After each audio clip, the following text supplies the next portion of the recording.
Today we begin with the tenfold skill in giving attention.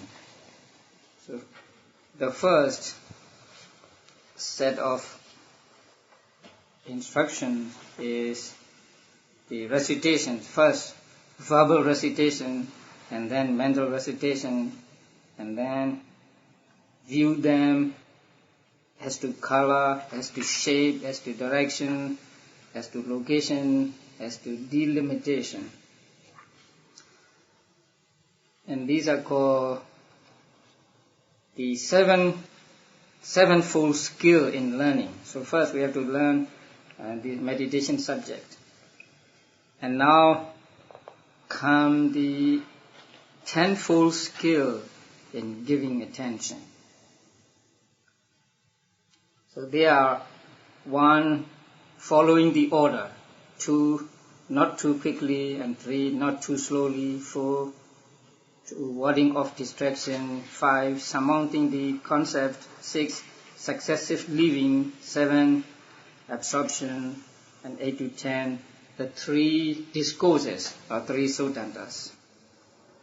So first, following the order. So from the time of beginning the recitation, attention should be given following the serial order without skipping. So you must go from 1 to 32 and then back from 32 to 1. So you are not to skip any one of them when you recite. And the second is, when you recite, you are not to do too quickly.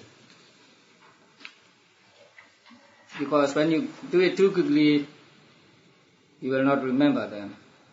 Like a man when going on a journey, even if he has already done that journey out and back 100 times rapidly without taking note of turnings to be taken and avoided, though he may finish his journey, he still has to ask how to get there.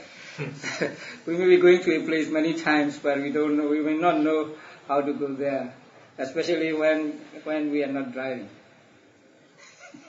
So you have to go not too quickly, so that you remember all of them. And then the third is not too slowly.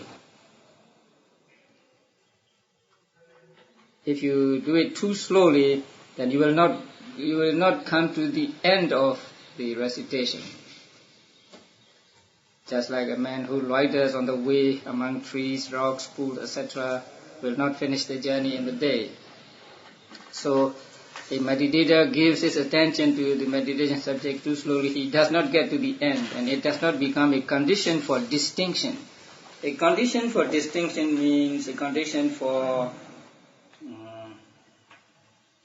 progress. And distinction here means progress in meditation, including the realization of truth. The Pali word is visesa, and this word is used many times with regard to meditation. So it means something new or something special. That means when we practice meditation, we discover one thing after another, and these discoveries are called visesa or special. Before we practice meditation, we did not know about, say, breathing or parts of the body. Then after we practice meditation, we get samadhi or concentration, and so we begin to see things differently from when we did not meditate. So these are called distinctions or special attainments or something. So this word will appear again and again in this book, and always it is translated as distinction in this translation. So if we go too slowly, then we will not reach to the end of the meditation, and so it will not become a condition for progress, a condition for realization of truth. And then warding off distraction. He must ward off temptation to drop the meditation subject and to let his mind get distracted among the variety of external objects. So he must pay attention to the parts he is concentrating on, but not let his mind to be distracted to other objects. And when mind is often distracted, then he will not get to the stage of realization.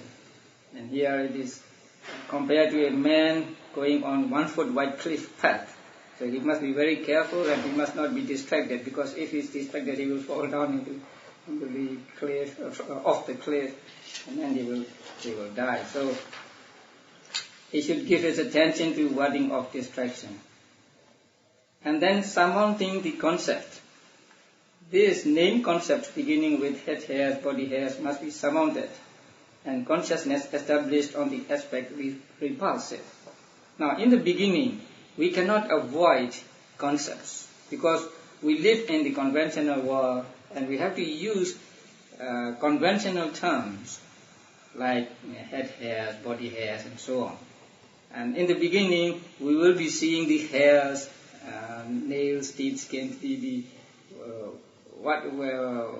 which are called concepts.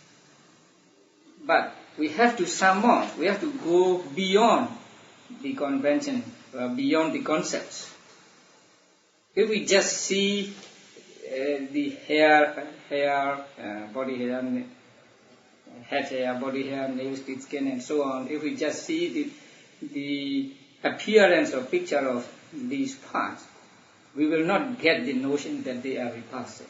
And the purpose of this meditation is to arouse repulsiveness of these parts. So we have to go beyond the concept of head hairs, body hairs, and so on. So when a person begins to meditate and after some time he gets enough concentration, he will be able to surmount the concept and establish his mind on the repulsiveness of these parts. So we have to see, or we have to arrive at repulsiveness of these parts, not just stop at, not stop at just the parts, not like learning these parts, but trying to see repulsiveness in these parts, not like medical students.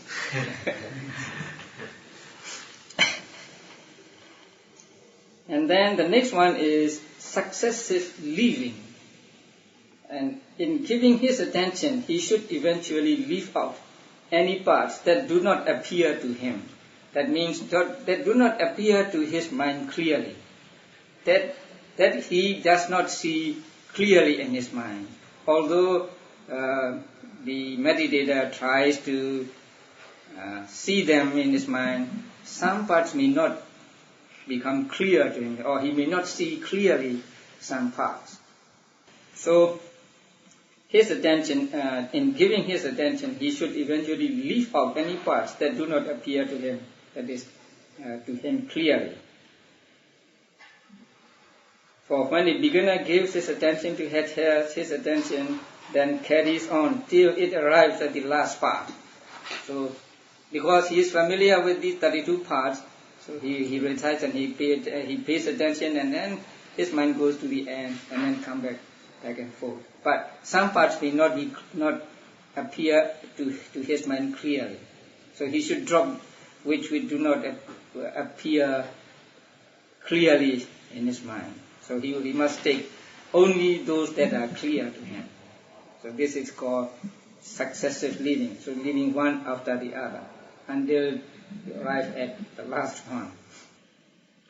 As he persists in giving his attention thus, some parts appear to him and others do not. Then he should work on those that have appeared till one out of any two appears the clearer. So he drops one by one until there are only two that are clearest to him, and then he tries to find out which is clearer among these two. So he should arouse absorption by again and again giving attention to the one that has appeared thus. So eventually he ended with one part which is clearest to him.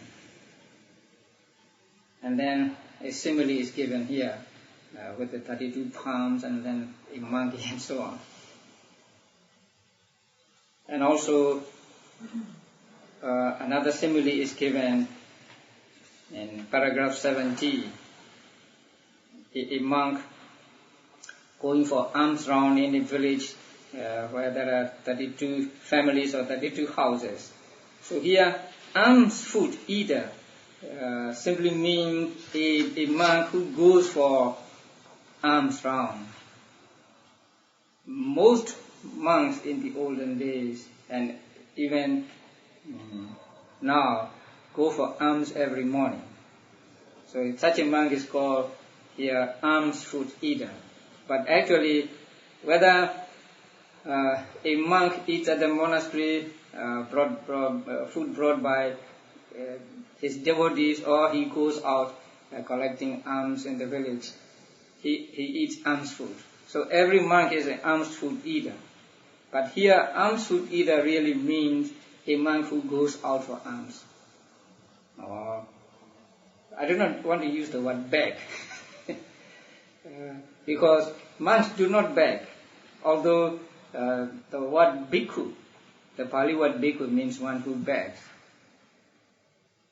Here, begging means just going round the village silently, and whatever is given to him, he accepts. He does not say, "Please give me food" or something like that. That is not allowed for monks to do. So the alms food eater really means a monk who goes for alms in the village every day. So he might go to a village with 32 families, and then he got lots of alms at the first house, then he will drop one house. If he gets 3 lots at one house, he will drop another house, and so on. And on the third day, he got his bowl full at the first house, then he will not go any further. He will he go to sitting hall. So these are the similes. In the same way, a meditator must go through these 32 paths and then drop one by one that are not clear to him. Now, in the application of this simile, paragraph 71, the 32 aspects are like the village with the 32 families. The meditator is like the alms food eater. The meditator's preliminary work is like the alms food eater's going to live near the village. Actually, living near the village or living depending on the village. What do you say then? Say, I live in a monastery, but I depend on this village for my food. How do you say that? Living depending on the village, or what do you say? Relying. What? Relying on relying, yes. Relying on the village for support. And then number 7, as to absorption. Absorption means jhana. So absorption part by part. There are 32 parts. So taking one part and you practice meditation on it, and you can get jhana. So the intention here is this: it should be understood that absorption is brought about in each one of the parts. So you can get 32 times of jhana if you take one part at a time. So you take the part head hairs and then practice on it, meditation on it, and you get jhana. And then you can take body hairs as the object of meditation, and then practice meditation, and you may get jhana again, something like that. So at the end of it, we have a story of a monk who gained jhana, dwelling on all the 32 parts. And the 3 sultantas. Now, a yogi must study these three suttas, the three discourses. And they are from the Sutta Pitaka, a collection of suttas. Namely, those on higher consciousness, that is one sutta. On coolness, that is another sutta. And on skill in the enlightenment factors, that is still another sutta. As they are published, the linking of energy with concentration. So the first sutta is, bhikkhus, there are three signs that should be given attention from time to time by a bhikkhu, intent on higher consciousness. Higher consciousness here means shamatha and vipassana. Both. Yeah. So a monk who is intent on higher consciousness, that means who is practicing samatha meditation or vipassana meditation, should give attention from time to time to these three signs. The first is the sign of concentration. Now, the sign of concentration really means just concentration, or the object of concentration. In the sub-commentary, it is commented that sign of concentration simply means concentration. Pay attention to concentration, or the object of concentration. And the sign of exertion, the same thing. Here, the sign of energy or the sign of effort should be given attention from time to time. And the sign of equanimity, the same thing. Equanimity itself or the object of equanimity should be given attention from time to time. Because if a bhikkhu intent on higher consciousness gives attention only to the sign of concentration, then his consciousness may conduce to idleness. Now, too much concentration causes idleness. Something like lethargy or sometimes sleepiness. Is that both for Vipassana and Shamatha, or is it just Shamatha? Both for Shamatha and Vipassana.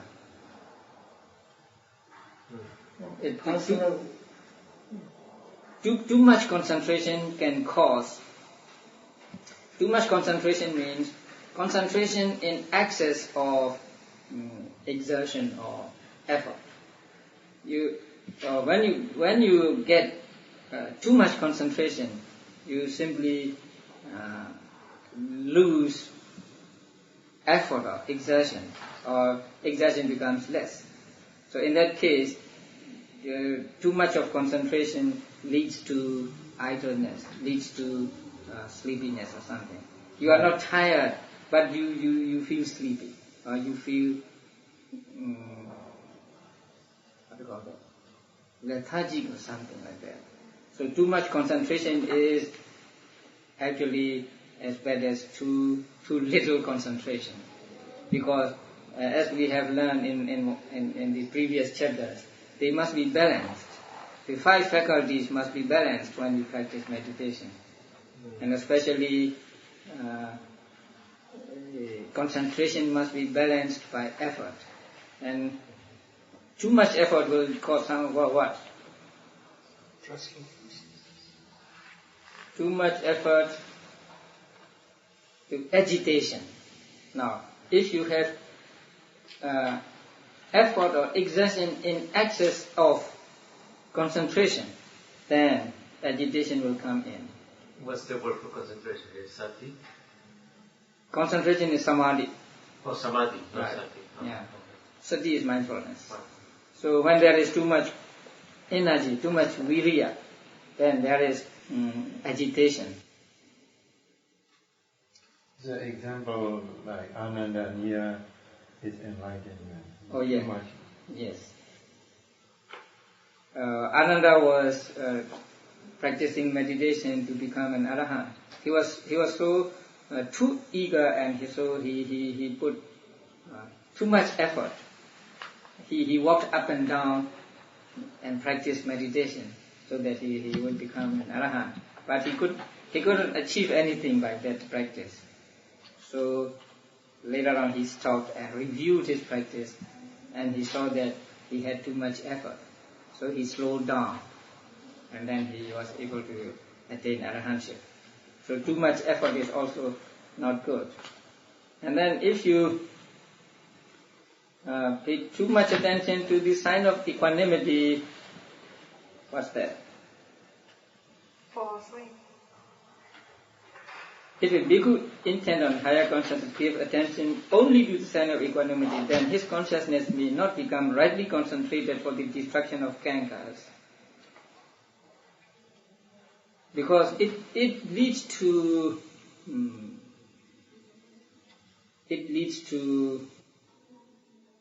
how to call that?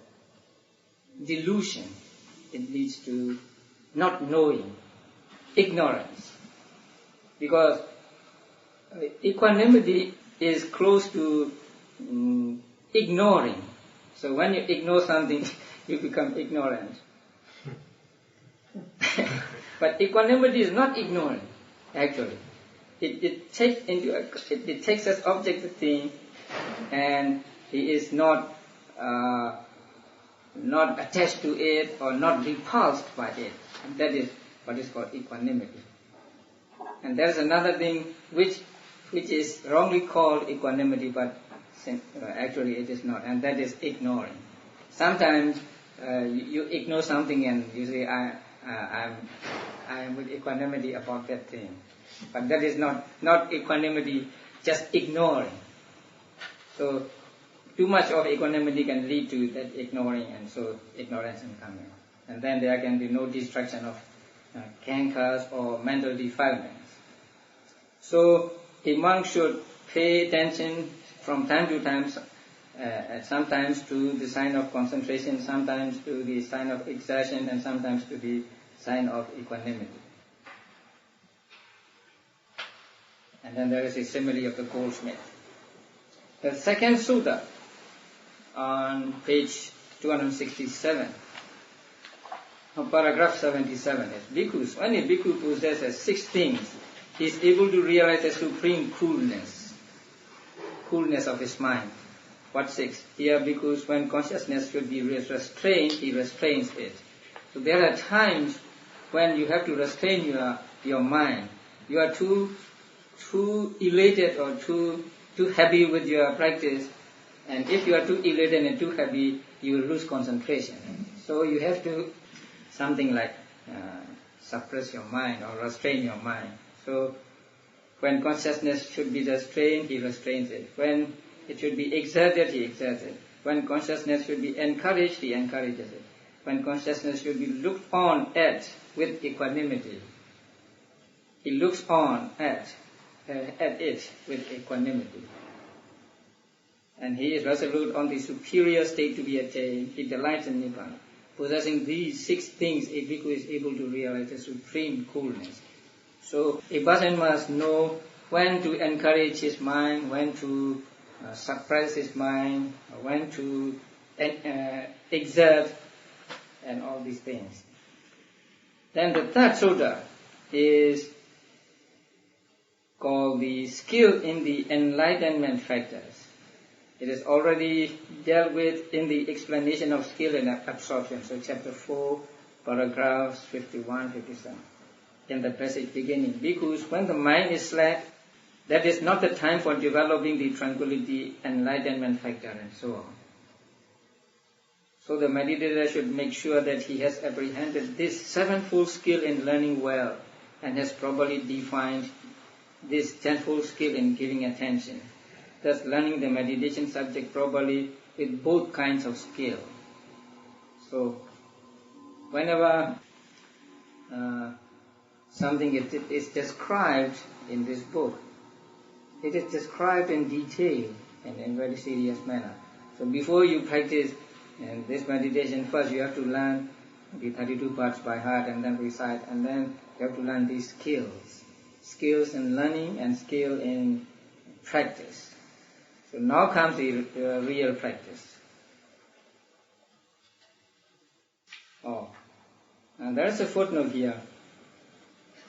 PM explains. PM means the sub-commentary of Visuddhimagga. Sati Sati Ayatani, that is the Pali original, rendered here by whenever there is occasion, with tasmain, Pubba Hetu Adi Karani Sati, when there is this or that reason consisting in a previous cause. Actually, it should be when there is this or that cause accumulated in previous lives. Not previous cause, but accumulated in previous lives. It is something like a parami or paramita. Paramita? Yeah. We call paramita the accumulated experience through the previous lives. Perfections, right.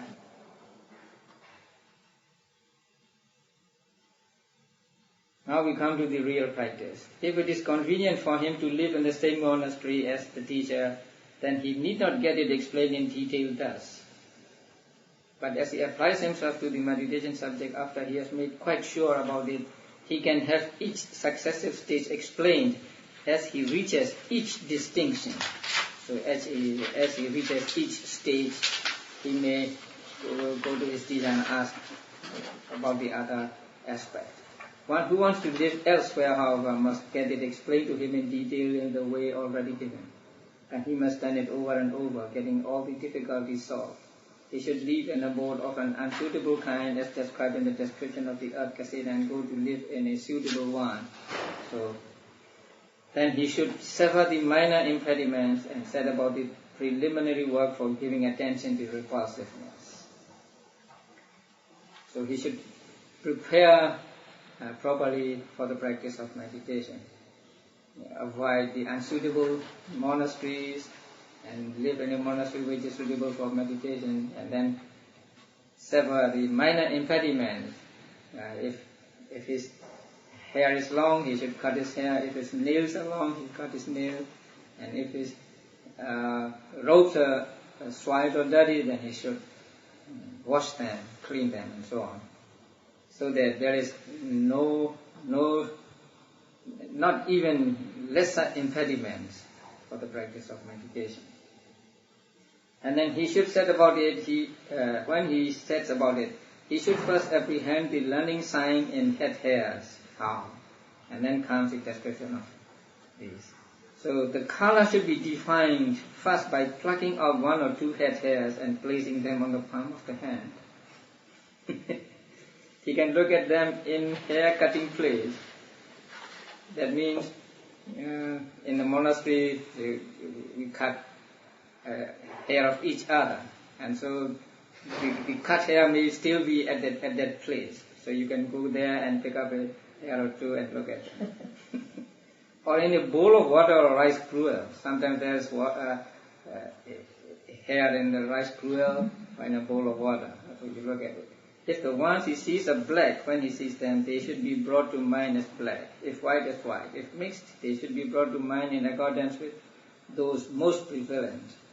So there are more black, then you say black. There are more white, you say white. And as in the case of head hair, so too the sign should be apprehended visually with the whole of the skin pendant. That is the first 5. Having apprehended the sign thus, and defined all the other parts of the body by color, shape, direction, location, and delimitation, he should then define repulsiveness in 5 ways. That is by color, shape, odor, habitat, and location. And now we come to the individual parts. So the first is head hairs. And in the description of these 32 parts, there are words which are very difficult, because here the commentator describes each part, comparing with what were familiar to them in those days. And also there are names of trees and flowers which we don't know. So let's see the head hairs. Firstly, head hairs are black in their normal color. So the color is black, normal color. Maybe because the author was an Indian, and most most Eastern people have black hair, he said, their normal color is black. But it may be different in the West. The color of fresh areca seeds, the areca seeds. So maybe we don't know what the name of the tree called areca.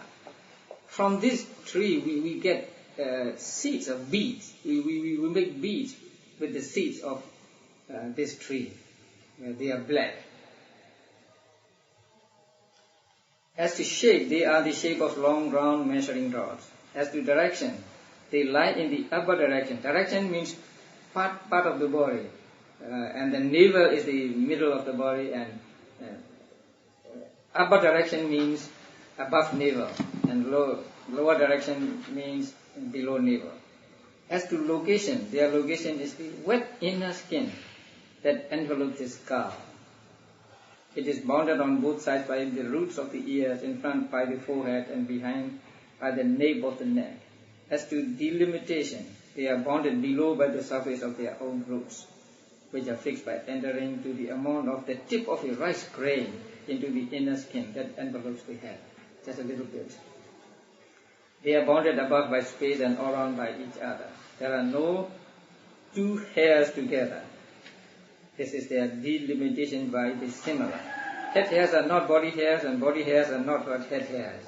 Being likewise not intermixed with the remaining 31 parts, the head hairs are a separate part. This is their delimitation by dissimilar. There are two kinds of delimitation, by similar and by dissimilar. So by dissimilar means head hairs are not body hairs are not head hairs. They are separate parts, they are different. And then determination as to repulsiveness in 5 ways. Head hairs are repulsive in color as well as in shape, odor, habitat, and location. What is habitat? What is the difference between habitat and location? Habitat has to do with the interrelationship of other factors within the same area. Location doesn't have that interrelated aspect with other factors within the same area, I think. In the sub-commentary, habitat, or the Pali word asaya, is explained as an origin or cause. If you grow some plants, then the plant grows on the earth, and it gets nutrition from the earth. Mm-hmm. That is called asaya in Pali, because we have to differentiate asaya and the other one. Habitat and location. So we will read this paragraph. For one, seeing the color of a head hair in a bowl of inviting rice, gruel or cooked rice, people are disgusted and say, this has got hairs in it, take it away. So they are repulsive in color. Also, when people are eating at night, they are likewise disgusted by the mere sensation of a hair-shaped eka bark or makari bark fiber. They are names of trees. So they are repulsive in shape. And the odor of head hairs, unless dressed with the smearing of oil, scented with flowers, etc., is most offensive, and it is still worse when they are put in the fire. Even if head hairs are not directly repulsive in color and shape, still their odor is directly repulsive. Just as a baby's excrement, as to its color, is the color of turmeric, and as to its shape, is the shape of a piece of turmeric root. And just as the bloated carcass of a black dog thrown on a rubbish heap, as to its color, is the color of a ripe palmyra fruit. And as to its shape, is the shape of a mandolin-shaped drum, left face down, and its fangs are like jasmine buds. So even if both these are not directly repulsive in color and shape, still their odor is directly repulsive. So even if head hairs are not directly repulsive in color and shape, still their odor is directly repulsive. Now, I think instead of but, we can say and, or we can just leave the but. just as pot herbs that grow on village sewage in a filthy place are disgusting, because this is description about with regard to habitat.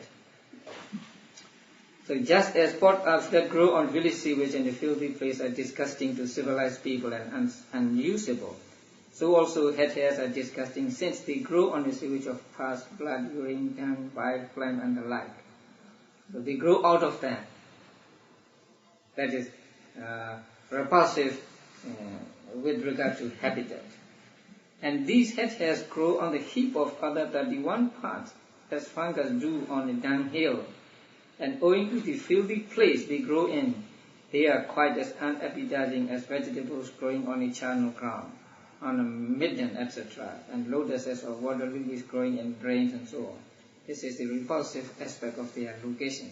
So their location is repulsive, and also their habitat or their origin is repulsive. So repulsive with regard to origin and repulsive with regard to location. As in the case of head hairs, so also the repulsiveness of altered parts should be defined in the same 5 ways, by color, shape, odor, habitat, and location. Here also, I want to leave the word however out. So, we may say moreover or and. All must be defined individually by color, shape, direction, location, and delimitation as follows. Next, body hairs. So they are not difficult to understand. Head hairs, body hairs, nails also. And then teeth. There are 32 bones in one whose teeth are complete. Is that right? Yes. 32 teeth? Oh. The two are white in color, as to shape, they are of various shapes. Again, that's right. So these descriptions are like a textbook of anatomy. Then the next one, skin. And here the skin means inner skin, not the outer skin.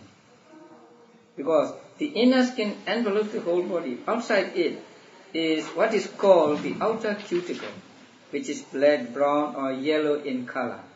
And when that from the whole of the body is compressed together, it amounts to only as much as a jujube fruit, a small fruit, a fruit kernel. So, what is outermost is not called skin. It is called cuticle. And under that there is skin. Sometimes we have a sole or something here, and then that cuticle become removed, and then there is skin out. Like the pig, when a pig is killed, you put it into the hot water, they brush the outermost skin cuticle, and the skin becomes white. Oh, I see. Yeah. They also say that to make it more repulsive, that the cuticle is dead, all this, what we call skin, what we see, is dead. That is said in another commentary. I don't know. It's outermost sheet. Yeah. Leukodama is a real skin. There is no pigmentation. Loss of pigmentation, loss of cuticle becomes leukodama, and leukodama is in white color than the actual skin. Oh, so here it is that the skin is white color. But as to color, the skin itself is white, and its whiteness becomes evident when the outer cuticle is destroyed by contact with the flame of a fire or the impact of a blow, and so on. So when you cut the set, and you see the white color there.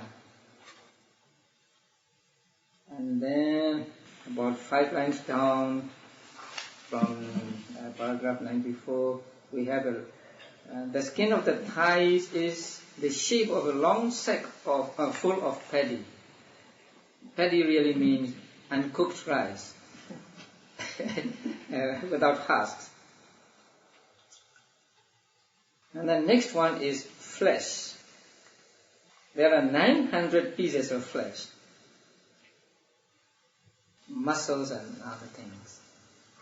As to color, it is all red like in sugar flowers. As to shape, the flesh of the cow to the shape of cooked rice and a palm leaf bag and so on. And then sinews. There are 900 sinews. I don't know how they count these sinews. Because maybe monks do not dissect bodies. They may have learned them from physicians. And then color and so on. And about the middle of the paragraph there is the word tendons. Are tendons larger sinews? No? You see the word there? What is sinews? Yes, sorry. What is sinews in Burmese? A jaw. Tendon, they may be the same. But here, the Pali word means larger sinews. Sinews are small, and larger sinews are called here Pali Kandara, and it is translated as tendons here. So I think tendons are bigger than sinews. And then next one is bones. And there are, excepting the 32 teeth bones, these consist of the remaining number of bones. Did you add them up? Did you get 300? I did. So they are 300. It's correct. So 64 hand bones, 64 foot bones, 64 soft bones dependent on the flesh, 2 heel bones, then in each leg 2 ankle bones, so they become 4. 2 shin bones, 4. 1 knee bone, 2, and 1 thigh bone, 2. And then 2 hip bones, 18 spine bones. Are there 18 segments in the spine? What do you call them in the spine? Vertebra? Vertebrae? Are there 18? No. I'm asking him because he's a doctor. Yeah, they exclude the terminal bones, the major components, maybe 18. I forgot that. So, because the tip of the bones are compact together and they are regarded as only one bone. Like pinyong, they are collected. Coccyx or something. Coccyx. They are not included in the body bone. Right. So they may be included here.